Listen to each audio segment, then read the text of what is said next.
Subscribe now and press the bell icon. Never miss an update. Law of reflection में सबसे पहले एक mirror लेते हैं। मिरर में किसी प्रकाश को आपतित कराते हैं। आपतित के बाद से परावर्तित हो जाता है, यानी इंसिडेंट होने के बाद से रिफ्लेक्टेड होता है। इंसिडेंट रे ये हो गया और ये रिफ्लेक्टेड रे हो गया।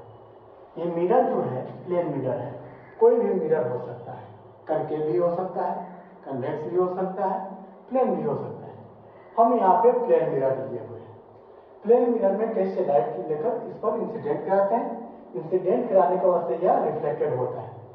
तो जो रे टकराने के लिए आती है उसको इंसिडेंट रे कहते हैं। जो रे टकरा कर वापस आती है उसको रिफ्लेक्टेड रे कहते हैं। इंसिडेंट रे और रिफ्लेक्टेड रे के बीच में जो रे होती है उसको नॉर्मल रे कहते हैं। ये तीनों रे जिस पॉइंट पर मिलती है उसको ओरिजिन पॉइंट कहते हैं।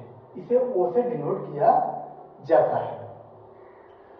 अब देखेंगे इस मिरर में जो रिफ्लेक्शन का घटना होती है, इस मिरर के दो पार्ट हैं। एक है ऑब्लिक सरफेस, एक पार्ट है smoothly surface.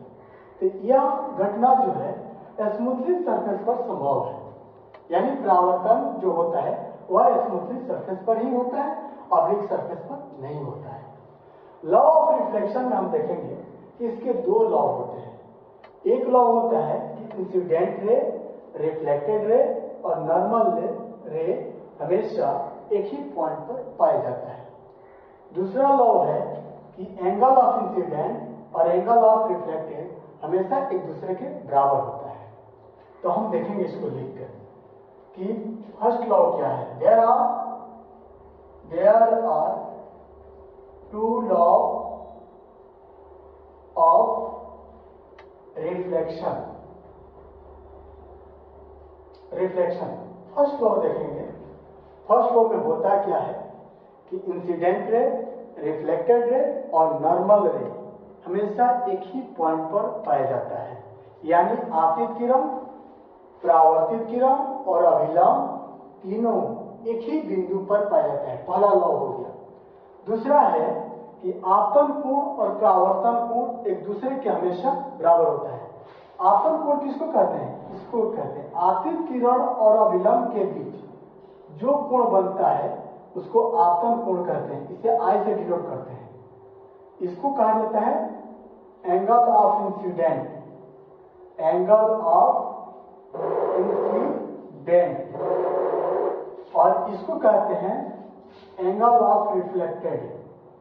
Angle of reflected.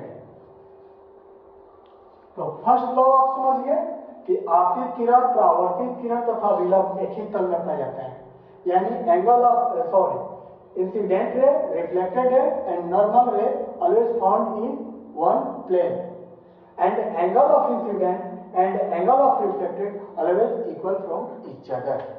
लेकर देखेंगे इंसिडेंट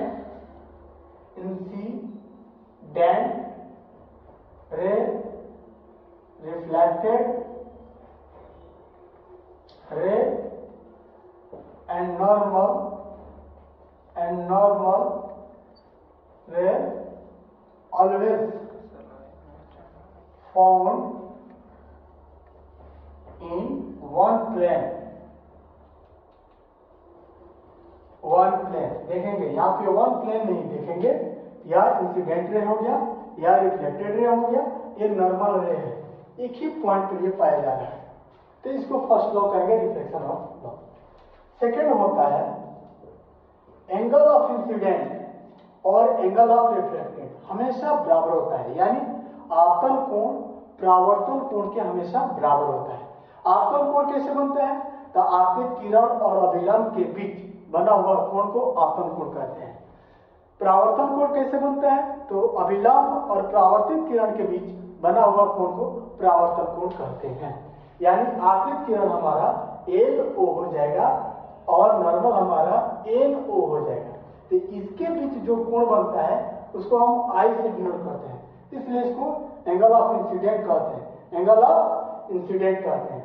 और नॉर्मल और परावर्तित किरण के बीच जो एंगल बनता है उसको परावर्तन कोण कहते हैं। इसको R से डिनोट किया जाता है। ये दोनों कोण जो होता है हमेशा बराबर होते हैं, तो इसको सेकेंड लॉ कहते हैं।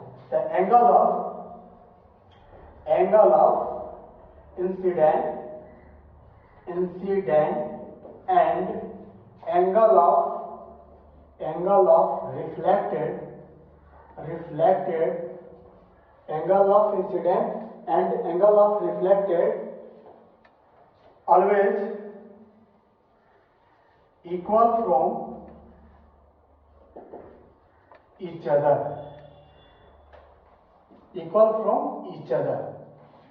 यहां पे देखेंगे therefore angle of incident I होता है equal to angle of incident reflected R होता है। दोनों हमेशा एक दूसरे के क्या होते हैं, बराबर होते हैं। ये हमारा लॉ ऑफ रिफ्लेक्शन है।